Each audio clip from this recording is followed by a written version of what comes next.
Hello बच्चों, आज हम क्लास 12वीं के प्रथम फिजिक्स का 12वीं का पहला चैप्टर वैद्युत आवेश एवं क्षेत्र का जो अगला टॉपिक है वैद्युत फ्लक्स इसके जो पीछे का जितना भी टॉपिक है सब हम पढ़ लिए हैं। तो जो वैद्युत फ्लक्स क्या होता है, इलेक्ट्रिक फ्लक्स, इंग्लिश में इलेक्ट्रिक फ्लक्स। तो वैद्युत फ्लक्स क्या होता है कि विद्युत क्षेत्र में किसी काल्पनिक पृष्ठ के लंबवत गुजरने वाली विद्युत बल रेखाओं की संख्या को वैद्युत फ्लक्स कहते हैं।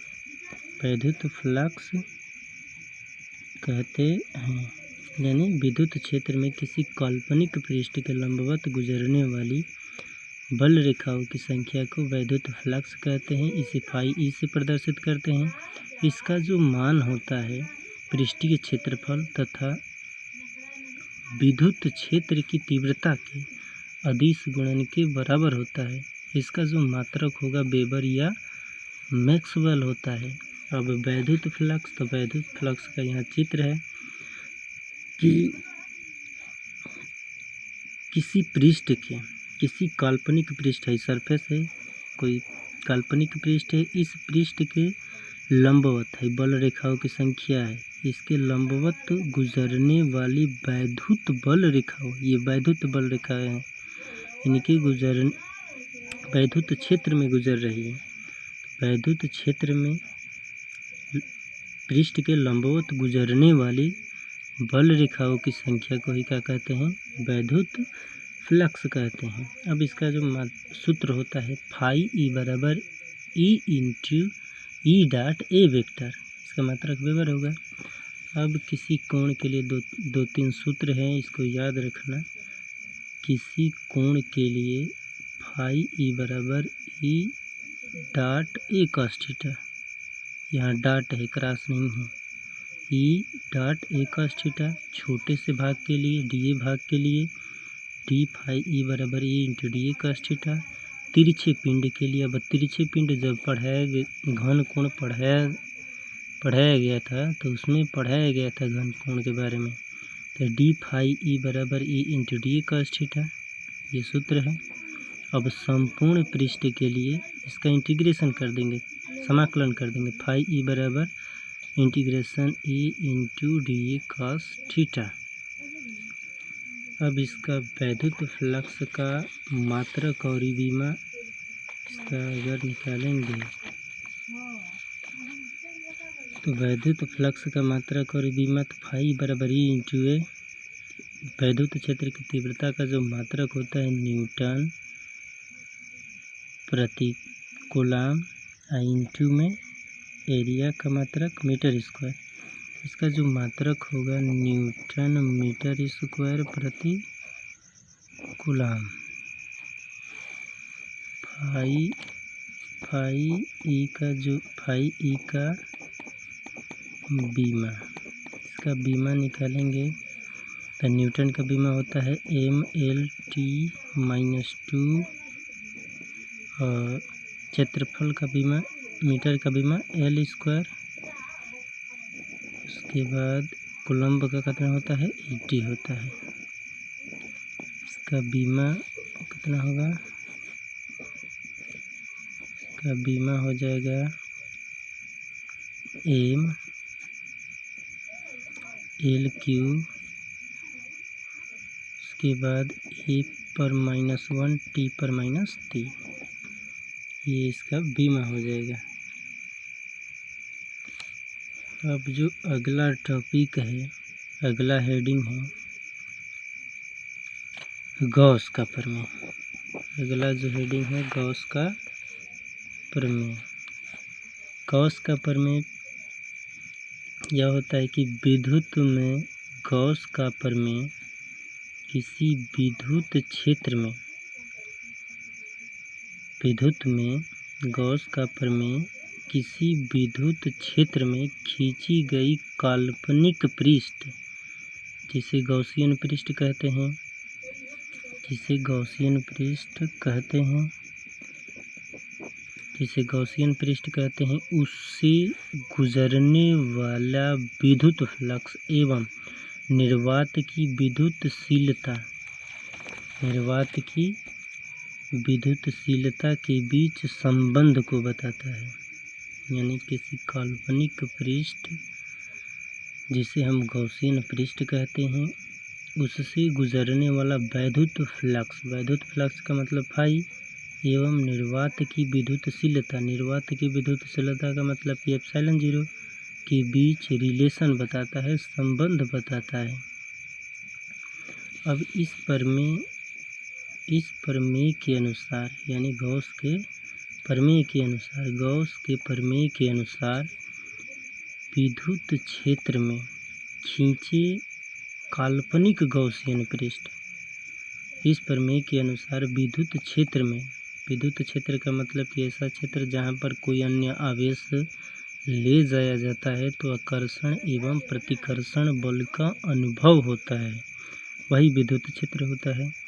में खींचे गए काल्पनिक गॉसियन पृष्ठ। अब कल्पना के आधार पर हम एक पृष्ठ खींचते हैं, उसी को काल्पनिक गॉसियन पृष्ठ या एक बंद काल्पनिक गॉसियन पृष्ठ कहते हैं, जो बंद होगा।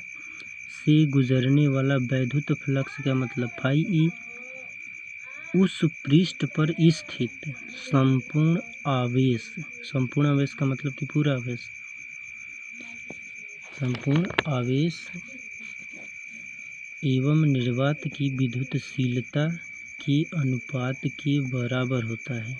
यानी इस प्रमेय के अनुसार विद्युत क्षेत्र में खींचे गए काल्पनिक गॉसियन पृष्ठ से गुजरने वाला वैद्युत फ्लक्स फाई ई उस पृष्ठ पर स्थित संपूर्ण आवेश एवं निर्वात की विद्युतशीलता के अनुपात के बराबर होता है। यहाँ सूत्र है फाई ई बराबर क्यू अपान एप्सिलॉन 0। क्यू का मतलब कि संपूर्ण आवेश, एप्सिलॉन 0 निर्वात की विद्युतशीलता, दोनों के अनुपात के बराबर होता है, फाई ई के बराबर होता है।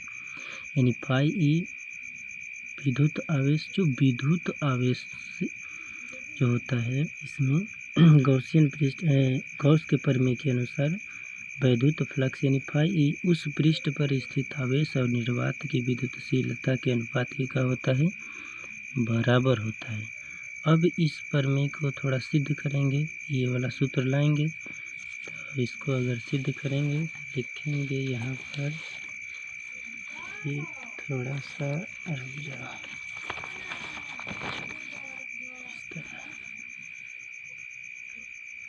इस प्रमेय लिखेंगे कि गॉस के प्रमेय को सिद्ध करने के लिए माना एक बिंदु आवेश Q बिंदु O पर स्थित है, इससे स्मॉल r दूरी पर बिंदु P से होते हुए स्मॉल r त्रिज्या का एक गॉसियन पृष्ठ खींचते हैं। अब पृष्ठ के छोटे से भाग के लिए पीछे सूत्र बताया गया था, छोटे से भाग DA से गुजरने वाला वैद्युत फ्लक्स की गणना कर लेते हैं। अतः अब यहाँ थोड़ा चित्र को ध्यान से समझ लो।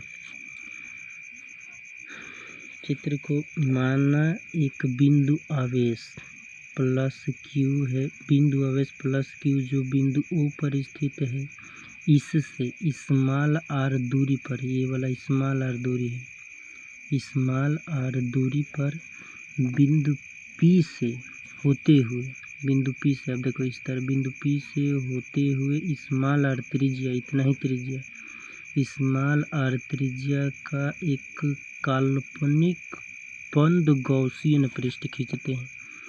इस बिंदु P से होते हुए एक काल्पनिक गॉसियन पृष्ठ खींचते हैं।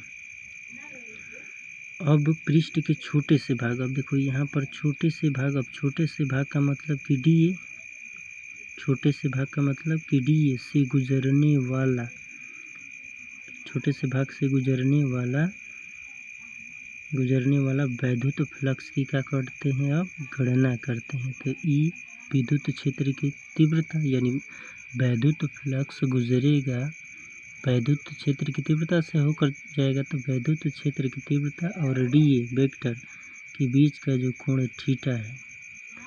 अब इस सूत्र का अब ड्यूरेशन करेंगे तो लिखेंगे कि अब ये वाला थोड़ा d phi E is equal to E into d A.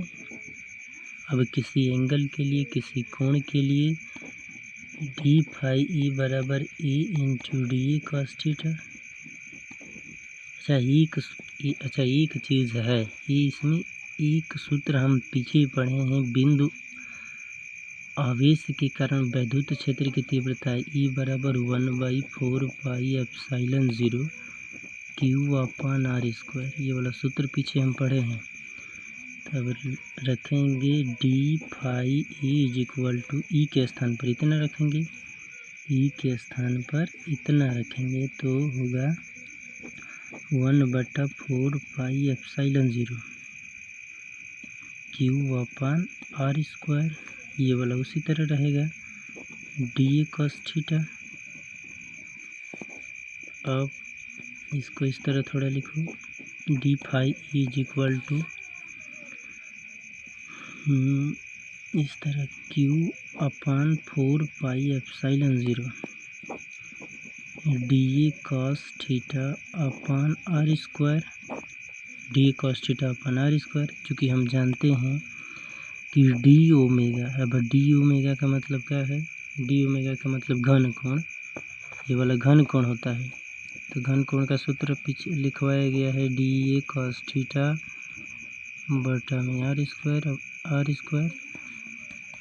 D A cos theta. ये वाला रहो थोड़ा इस तरह d omega d A cos theta upon r square. अब इसके स्थान पर डी ओमेगा रखेंगे, लिखेंगे डी फाई ऊपर करने d phi is equal to q upon 4 pi epsilon 0। अब इसके स्थान पर क्या रखेंगे, डी ओमेगा।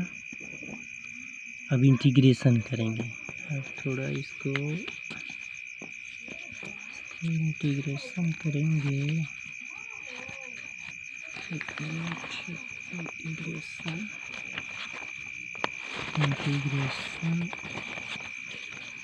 यानी इंटीग्रेशन करेंगे d phi E is equal to q upon 4 pi epsilon 0 d omega, इतना ही था उसमें। अब दोनों तरफ इंटीग्रेशन करेंगे तो यहाँ से फाई ई होगा, फाई ई अब भाई कांस्टेंट है, अचर है, बाहर निकल जाएगा क्यू अपान 4 पाई एप्सिलॉन 0, बचेगा integration d omega. D omega होता है संपूर्ण पृष्ठ के लिए। चूँकि घन कोण में एक हम सूत्र पढ़े हैं, integration d omega is equal to 4 pi, एक सूत्र सिद्ध किया गया था। तो हम इसके स्थान पर यानी phi is equal to q upon 4 pi epsilon 0, अब इंटीग्रेशन डी ओमेगा के स्थान पर 4 पाई लिख सकेंगे, 4 पाई से 4 पाई कट जाएगा, phi E is equal to q upon epsilon 0। यही सूत्र सिद्ध करना था। तो एक बार और देख लेते हैं, एक बार और समझ लो ध्यान से।